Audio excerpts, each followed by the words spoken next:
VOA Learning English. This is The Making of a Nation, American History in Special English. I'm Steve Ember. The United States became a nation in 1776. Less than a century later, in the 1860s, it was nearly torn apart. A civil war took place, the only one in the nation's history.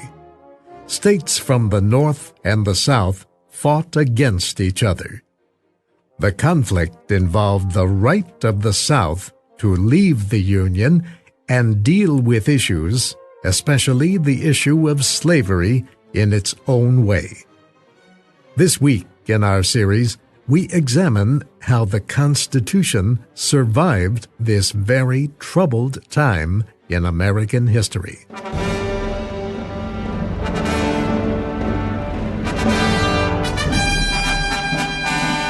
The Civil War was fought from 1861 to 1865.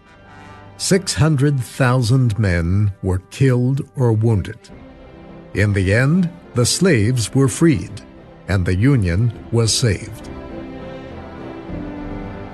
Abraham Lincoln was president during the Civil War. He said the Southern states did not have the right to leave the Union. Lincoln firmly believed that the Union was permanent under the Constitution. In fact, he noted that one of the reasons for establishing the Constitution was to form a more perfect Union.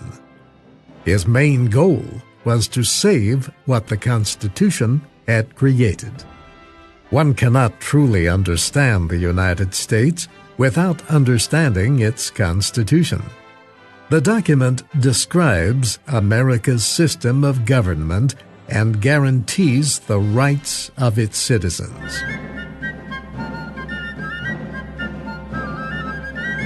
The power of the Constitution is greater than any president, court, or legislature. In the coming weeks, we will tell the story of the United States Constitution, including the drama of its birth in Philadelphia in 1787.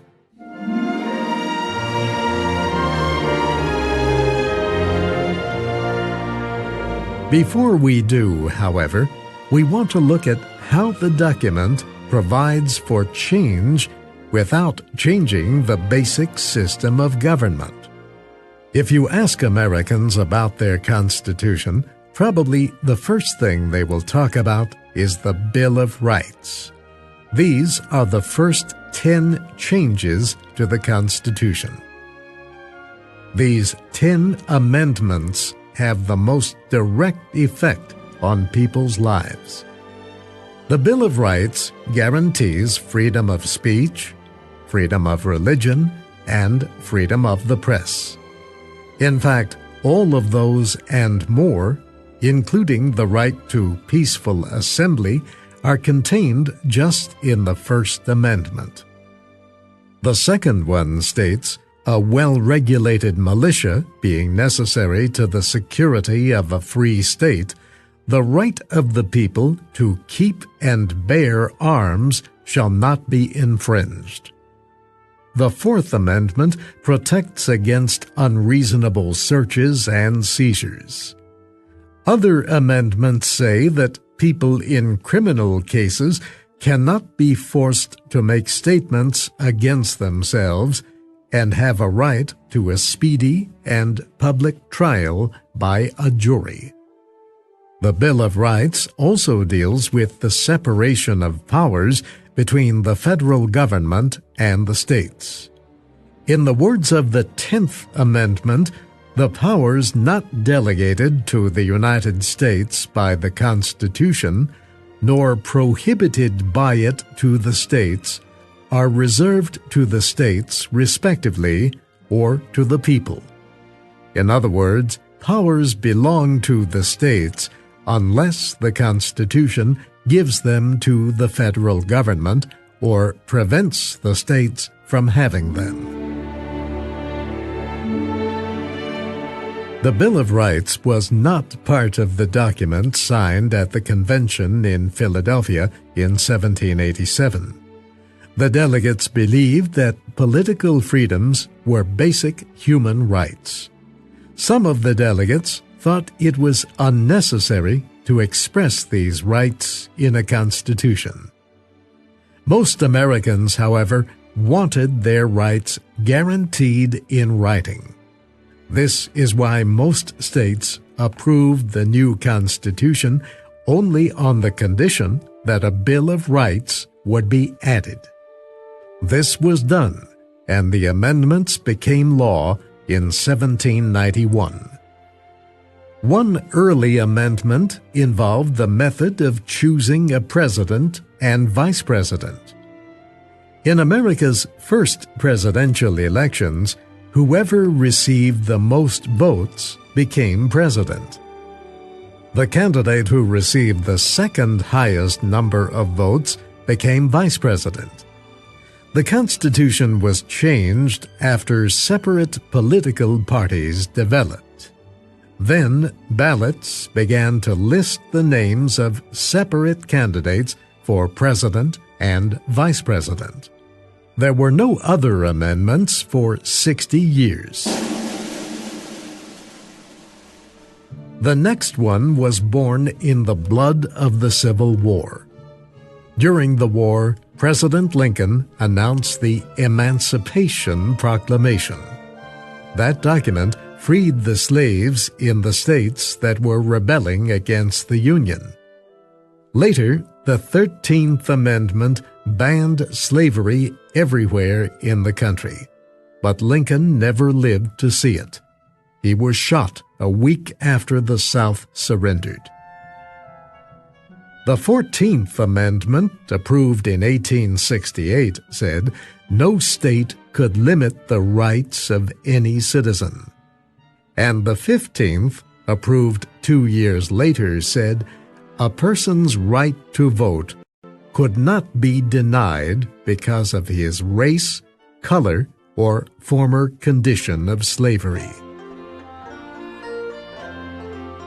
By the 1890s, the federal government needed more money than it was receiving from taxes on imports. It wanted to establish a tax on earnings. It took 20 years to win approval for the 16th Amendment. The amendment permits the government to collect income taxes. Another amendment proposed in the early 1900s was designed to change the method of electing United States senators. For more than 100 years, senators were elected by the legislatures of their states. The 17th Amendment, approved in 1913, gave the people the right to elect senators directly. In 1919, the states approved an amendment to ban the production, transportation, and sale of alcohol. Alcohol was prohibited. It could not be produced or sold legally anywhere in the United States. The amendment, however, did not stop the flow of alcohol. Criminal organizations found many ways to produce and sell it illegally. Finally, after 13 years, Americans decided that Prohibition had failed. It caused more problems than it solved. So in 1933, the states approved another constitutional amendment to end the ban on alcohol. Other amendments in the 20th century include one that gives women the right to vote. It became part of the Constitution in 1920. Another amendment limits a president to 2 4-year terms in office. And the 26th Amendment gives the right to vote to all persons who are at least 18 years old. The 27th Amendment has one of the strangest stories of any amendment to the United States Constitution. This amendment establishes a rule for increasing the pay of senators and representatives. It says there must be an election between the time Congress votes to increase its pay and the time the pay raise goes into effect. The amendment was first proposed in 1789.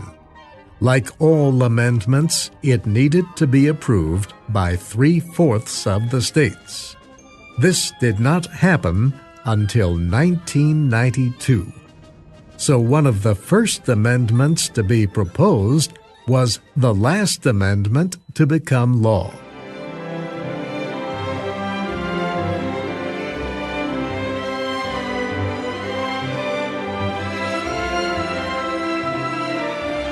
The 27 amendments added to the Constitution have not changed the basic system of government in the United States. The government still has 3 separate and equal parts: the executive branch, the legislative branch, and the judicial branch. The 3 parts balance each other. No part is greater than another. The first American states had no strong central government when they fought their War of Independence from Britain in 1776. They cooperated under an agreement called the Articles of Confederation. The agreement provided for a Congress, but the Congress had few powers. Each state governed itself. When the war ended, the states owed millions of dollars to their soldiers. They also owed money to European nations that had supported the Americans against Britain. The new United States had no national money to pay the debts. There was an American dollar, but not everyone used it, and it did not have the same value everywhere. The situation led to economic ruin for many people. They could not pay the money they owed. They lost their property. They were put in prison. Militant groups took action to help them. They interfered with tax collectors. They terrorized judges and burned court buildings. The situation was especially bad in the northeast part of the country. In Massachusetts, a group led by a former soldier tried to seize guns and ammunition from the state military force. Shays' Rebellion, as it was called, was stopped. But from the north to the south, Americans were increasingly worried and frightened. Would the violence continue? Would the situation get worse? Many Americans distrusted the idea of a strong central government. After all, they had just fought a war to end British rule. Yet Americans of different ages, education, and social groups felt that something had to be done. If not, the new nation would fail before it had a chance to succeed. These were the opinions and feelings that led, in time, to the writing of the United States Constitution. And that will be our story in the coming weeks on the Making of a Nation. You can find our series online with transcripts, MP3s, podcasts, and pictures at voaspecialenglish.com. You can also follow us on Facebook and Twitter at VOA Learning English. I'm Steve Ember, inviting you to join us again next week for the Making of a Nation, American History, in VOA Special English.